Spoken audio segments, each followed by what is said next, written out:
Dang, man, this is a sad one. What's up, peeps? Welcome back to the channel. I know I'm a little late on this one, but something that had to be addressed was Censor officially retiring from competitive Call of Duty in a very sad and touching video. And out of nowhere, I would say for a lot of people, Censor now, well, leaving the space, at least for competitive Call of Duty. We don't know exactly what his future may be. If you guys do not know Censor, widely known across the Call of Duty scene, especially from the content creation side, one of the first people I ever discovered that actually got me into the competitive Call of Duty side, because he was, the thing. He was blowing up in one of the biggest Call of Duty creators on YouTube in its history, as much as that might shock some of you to say.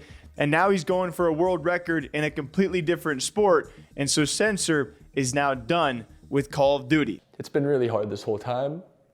It's been a lot. And I've been really blessed and appreciative to work with the Boston Breach. And even though over the last few years I haven't really done any content, I've been living my dream, just traveling around the world and playing video games, doing well, and watching a lot of players get a lot of great opportunities, being a part of a lot of amazing moments and memories with people, watching these guys just getting everything that they deserve. And I just love to live vicariously through them, and being able to play simultaneously while doing that has been a blessing. And I have only Boston Breach to thank for that, because they're truly the only people who cared to have me around, I felt, or wanted to be around me. And when we started working together a few years ago, I told Boston that I'd, be the best decision that they'd ever make. And I just really wanted to prove myself and show them what I got. And I just really wanted to make sure I would never let them down. And I'm proud to say that, this academy team we've had has been great. And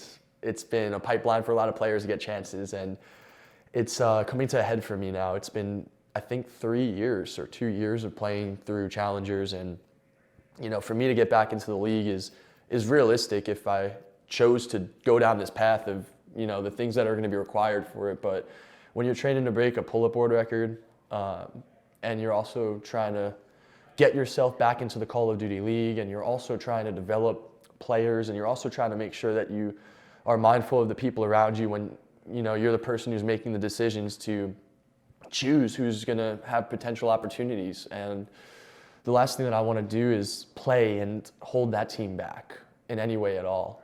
And even though I know I'm still an amazing player to my heart, and I know that if I want to put the work in, I could prove it to myself and to everyone, but it's just really, really hard to wake up and stand in a pull-up bar for 6 hours and do thousands of pull-ups and lose all the skin on your hands, and then you do it again the next day, and you do that for 7 months. So I knew that after this tournament was over, it was time for me to retire from Call of Duty as a player and move on to doing a lot of other things, such as breaking the Guinness World Record for most pull-ups in 24 hours, growing the Boston Breach in ways that I see fit, and just ultimately contributing to esports as a whole, and just making sure that esports goes down a pipeline of traditions that I see that we can be doing with it. Since I've been around esports my entire life, and I'm almost 30 years old, I've had to make so many sacrifices to be here.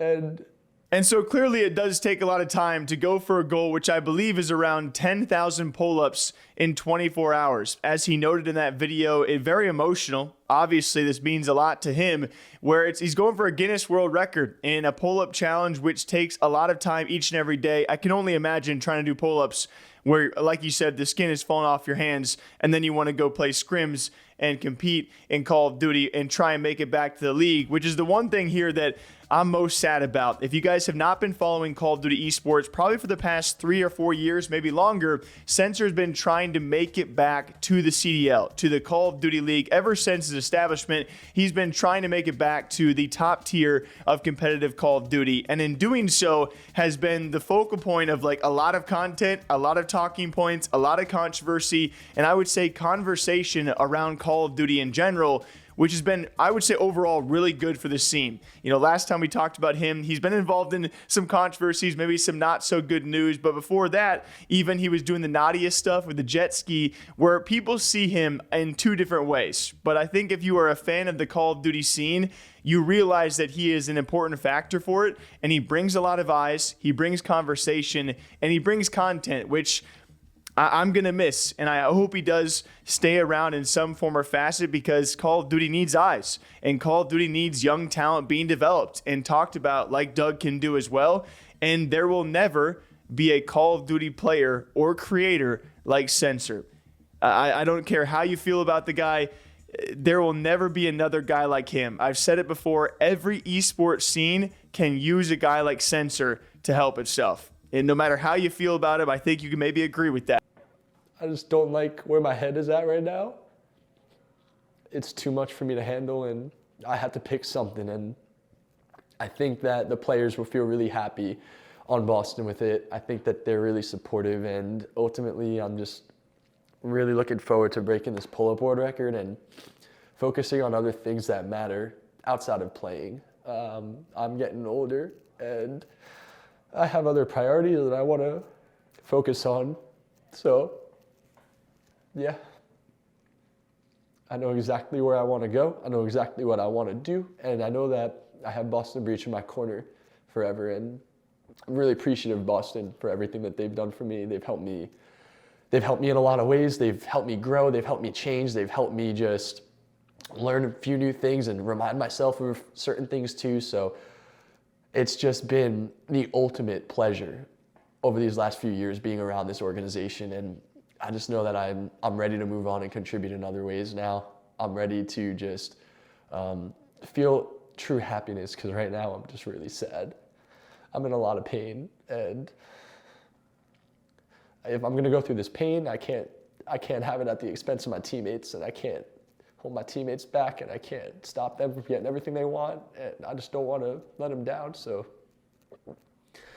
I think it's just the best thing, because I've honestly felt more happiness watching these people get opportunities than even if I was to get those opportunities. So I know it's the right time now. And I think the responses out there from some of the Call of Duty greats, Nadeshot, Simp, Pred, Kenny, Zuma, everybody giving their respects to Doug, because at the end of the day, you can make jokes about Doug, you can make videos about Doug, but there's no hard feelings, so it seems, in most situations. And it just, there's no better way for me to phrase it. I've already phrased what I wanted to say. He's a content machine. He's a content farm that it's been a joy to watch. And he has been one of the nicer guys that I've ever met, and more understanding people I've ever met. I've made videos about this guy. I've made tweets about this guy, about his goods and his bads, and he has always been completely understanding about it. And I can't stress enough how important that is. And it's sad to see. It is really sad to see. And again, one last time, we will never see a Call of Duty player like Censor again. And yet again, one of those Call of Duty personalities and widely known characters has retired. So the future of the Call of Duty scene, we're seeing some up-and-comers, but if you can't have young up-and-comers also make a name for themselves, people are questioning it. So what do you guys think? Till next time, take care of yourselves. I know I look like a fool today, but it's still cold here. So take care of yourselves, guys. We'll see you back here soon.